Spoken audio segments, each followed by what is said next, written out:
இன்னைக்கு நம்ம tea time ஸ்நாக்ஸுக்கு மீந்து போன இட்லியை வச்சு இட்லி பஜ்ஜி செய்ய போகிறோம். செய்கிறது ரொம்ப ரொம்ப ஈஸி தான். ஒரு முறை நீங்கள் இது மாதிரி ட்ரை பண்ணி பாருங்கள், ரொம்ப டேஸ்டியாக இருக்கும். இட்லியை வந்து நேராக நம்ம கட் பண்ணிக்கலாம், ரொம்ப மொத்தமாக கட் பண்ணிட வேணாம், கொஞ்சம் மெலிசாவே கட் பண்ணிக்கோங்க. பாருங்கள், இந்த அளவுக்கு மெலிசா இருக்கட்டும், ரொம்ப மெலிசா இருக்கக்கூடாது, ரொம்ப மொத்தமாகவும் இருக்கக்கூடாது. 200 கிராம் கடல மாவை நம்ம ஜலிச்சு எடுத்துக்கலாம். 200 கிராம் கடல மாவை நல்லா ஜலிச்சு இப்போ நம்ம எடுத்துட்டோம். இது கூட 1 ஸ்பூன் அரிசி மாவு போட்டுக்கோங்க, நல்ல மொறு மொறுன்னு இருக்கும் பஜ்ஜி. 1 ஸ்பூன் வத்தப்பொடி, 1/2 ஸ்பூன் சால்ட் போட்டுக்கோங்க, 1/2 ஸ்பூன் காயப்பொடி, 1/2 ஸ்பூன் அளவு பேக்கிங் சோடா போட்டுக்கோங்க.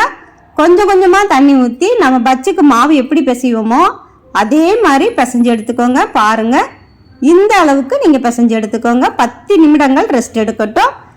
இப்போ நம்ம கடாயில் எண்ணெய் ஊற்றி காய வச்சுக்கலாம். எண்ணெயும் காஞ்சிக்கிட்டு இருக்கு. நம்ம பஜ்ஜிக்கு எப்படி முக்கி போடுவோமோ அதே மாதிரி இட்லியை வந்து நீங்கள் முக்கி முக்கி போடுங்க.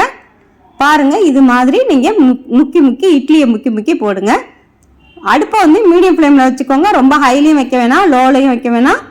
மீடியம் ஃப்ளேமில் வச்சு நீங்கள் வேக வச்சு எடுத்துக்கோங்க. 2 சைடும் நல்லா திருப்பி திருப்பி விட்டுக்கோங்க. நுரையெல்லாம் நமக்கு நல்லா அடங்கிடணும். இன்னும் கூட கொஞ்சம் வெந்துடட்டும். பாருங்க, இந்த அளவுக்கு நமக்கு வெந்து நுரையெல்லாம் அடங்கிருச்சு. இப்போ நம்ம வெளியே எடுத்துடலாம். நீங்கள் இட்லியை வச்சு இது மாதிரி ஒரு டைம் பஜ்ஜி செஞ்சு கொடுங்க. ஸ்கூல் விட்டு வர குழந்தைங்க நல்லா விருப்பமாக சாப்பிடுவாங்க, பெரியவங்களும் விருப்பமாக சாப்பிடுவாங்க.